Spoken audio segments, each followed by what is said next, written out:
When I told people that I'll be traveling to Syria, they all warned me not to go. But I wanted to see what life is actually like and share with you the best recommendations I could find if you also have the same curiosity as me and want to visit. A little background first. Syria has faced over a decade of intense conflicts and a lot of challenges over the time, being faced with war, destruction, and it is still considered to be a dormant yet active war zone, with some areas where fighting has come to just a pause or stop but could begin again at any moment. I must tell you that there is always a risk visiting places that are in this condition. That being said, for those of you who are wanting to visit, we've put together a list of 15 best places you should visit when going to Syria. Despite the recent decade of dark days in Syria, there's an amazing culture behind it, with kind people and delicious food.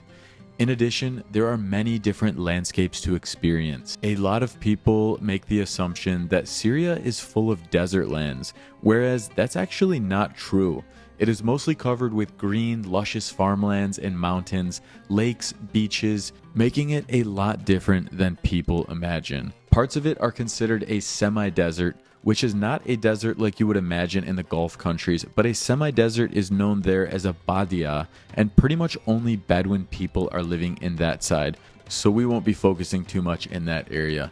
Anyways, let's jump right into these 15 places to visit when in Syria.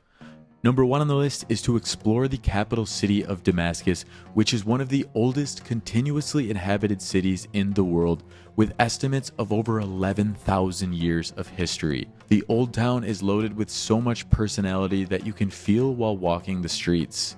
You have a massive souk where you can find anything you could ever imagine. Damascus seemingly has it all, from one of the most important mosques in Islam, the Umayyad Mosque, to really cool areas to stroll around and even go out for some drinks. Yes, that's right, there is alcohol in Syria. Many people are surprised by that, and to be honest, I was as well. Trying ourselves a Syrian beer here. So beer of Syria called Afamia. So this looks great. Let's see what type of alcohol percentage we've got in here. 4.5%, not bad. And the beer is ice cold, nearly freezing. I can barely hold in the hand. Oh yeah, they know what they're doing out here when it comes to making a beer. Wow. And there's also a nightlife scene you can experience. A couple more highlights to mention are the famous hammam experience in Damascus, specifically in the Old Town. But this just gives you a small taste of what you can experience in Damascus. I would recommend checking out my other video on the 10 best things to do in Damascus for even more ideas. Number 2 on the list is to visit the Qudsiya suburb. This suburb sits just outside of the Damascus city center, taking about 20 to 25 minutes to get there. The suburb has some beautiful views and the vibe is completely relaxing. While you're up here, you can find restaurants and viewpoints of the city, giving you much more of a locals feel. It is one of those places that you'll want to come down for an afternoon, grab an argele, at your own risk of course, and sit out looking out over the city views. Number 3 on the list is to visit the water wheels in Hama. These wheels date back to the Byzantine era during the 4th century, and in ancient times they were used for irrigation to water the surrounding farmlands. We just made it to Hama after about an hour-and-a-half drive. This thing is pretty incredible. So this one's not in operation, but the other one is? Yes. Some of them need some maintenance. So we've got solar panels right there running the restaurant, or what was once a restaurant, and then right here, and this has been around for what, like hundreds of years? Yes. Today, they are maintained as a tourist attraction, giving the city a unique look that kind of reminded me of a smaller European-style town. They used to use it to bring the water from the river to their lands, like here. These wheels also make a pretty unique noise from the pressure of the wood spinning, and so you'll want to walk around and check this place out. And while you're in Hama, you'll get a chance to see a really interesting city. Sounds of like the wet wood spinning. Kifag. Oh, we got some kids down there even swimming through here. How did I end up in Syria in the first place? Well, about 13 months ago, my friend Ayub actually reached out to me on Instagram and offered to give me a tour around Syria. And I'm not gonna lie, I was pretty scared, so I didn't really think much about it. And then about 5 months ago, I was like, you know what, I really want to make it to Syria. I've been to Lebanon so many times and it's literally like 2 hours away. So I was like, I'm gonna reach out to Ayub and see if we can do a trip. The main point I focus on with tourism, it's to show the reality of the country. So some tours just doing about historical monuments and geography, but in my tours I'm trying to focus on the culture, on the hidden gems, what you should really see in Syria to build your own perspective about the country, because there is a lot of bad news about the country. So we need to show the bright side and the reality. Shukran ya habibi. Number 4 on the list is to visit Seba Bohairet, or in English known as Seven Lakes, which is a gorgeous set of lakes in the Latakia region right around Mesquita. Seven Lakes is a popular spot for locals to vacation, and here you can rent boats or camp overnight and just spend some time out in the peaceful nature. With everything going on in Syria over the last decade, I was quite impressed that despite all of this, they are still working on evolving as much as they can, and I had the opportunity to meet some of the locals who are actually working on building a dinner cruise boat for the lake that you'll be able to experience very soon. So yeah, the locals can get some fresh chow in here, do some fishing. And yeah, there's the dam right here. It's a little chill, there's not a lot going on, but you can imagine in summertime this filled with boats, energy, people swimming around. Some margele on the boat, that's not a bad idea. So now I see how they mean it's connected by like 7 lakes. There's all these little pathways that lead into other areas. And yeah, it looks like some people's homes way up there have boats that are docked up outside, or maybe other rental boats. Number 5 on the list is to experience the Homs Valley nightlife. A lot of people don't expect Syria to have much nightlife, but surprisingly, there is quite a bit, especially in Homs Valley. They have big concerts in the summer and parties all the time, and we were lucky enough to stop by one for a bit and get a glimpse of what an underground hotel party looks like. The summertime is when you will get to experience the outdoor festivals, and they look pretty wild from what my guide Ayub shared with me.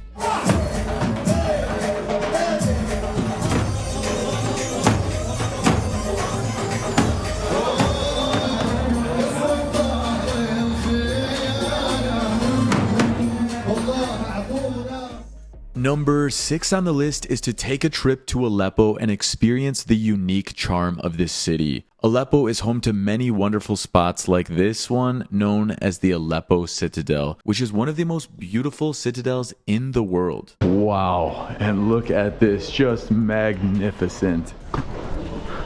So we're walking into the Citadel now, and you can just see how much elevation we have to go up in order to enter this place. Look at this. So we have Arabic writing all up on maybe 3 levels leading up to this insanely massive set of doors when you're entering. This looks like full-on metal.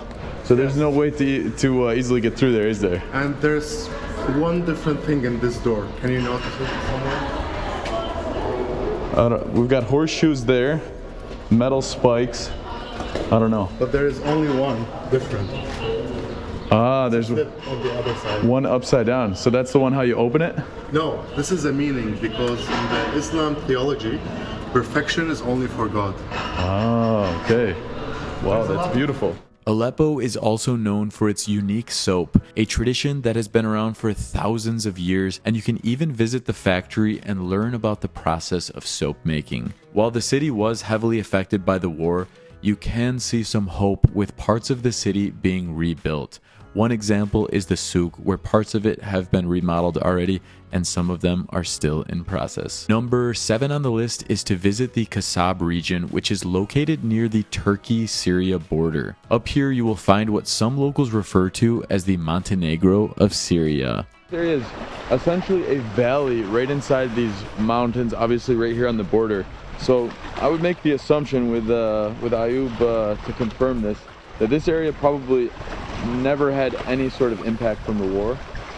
No, but during the war they built this wall between Syria and Turkey, and many families here have relatives on the other side, so it's now super difficult. The morning time out here seems to be my favorite. When you go down to Samra Beach and you'll get to have breakfast right on this amazing coastline made freshly by the locals. Aleppo famous cheese to mix in. Oh my god. Views like this while you're having breakfast adds to the experience, and it is pretty wild to be able to be sitting this close to the border with the Syrian and Turkish watchtowers just steps away. Number 8 on the list is to visit the Roman ruins of Busra, which sits roughly 2 hours away from Damascus. Wow, that is huge. Look at that. Gives you an idea of how massive these columns are. And is one of the most well-preserved theaters in the world. And that is because it was previously covered by earth and sand, and so when they uncovered it less than 100 years ago, the theater and ruins were in such great condition. Honestly, walking through here teleports you back into the ancient history of this region of the world.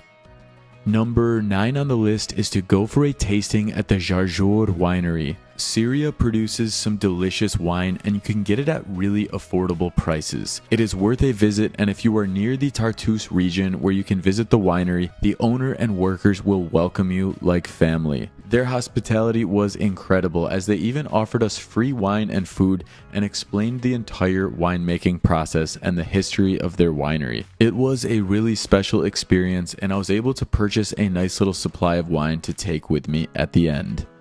Number 10 on the list is to visit the Khalid ibn al-Walid Mosque. This is one of the most beautiful mosques you can find in Syria, but unfortunately during the war it was heavily destroyed. However, with the help of the international community over the last few years, it has been rebuilt with a new look. Sadly, the area surrounding it is filled with extreme destruction, maybe the worst I have ever seen in my life. But the rebuilt mosque next to it symbolizes hope and the potential for rebuilding homes. As they say, hope lights a path through the darkest night. This mosque is beautifully built inside and plays an important role as one of the most significant mosques in Syria.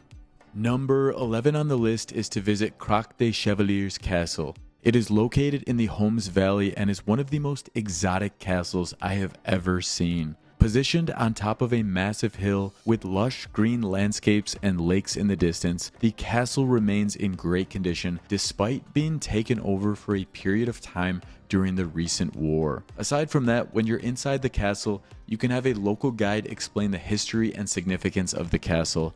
And I can tell you this was easily one of my favorite places I visited in Syria, so I would highly recommend to add it to your list of things to do.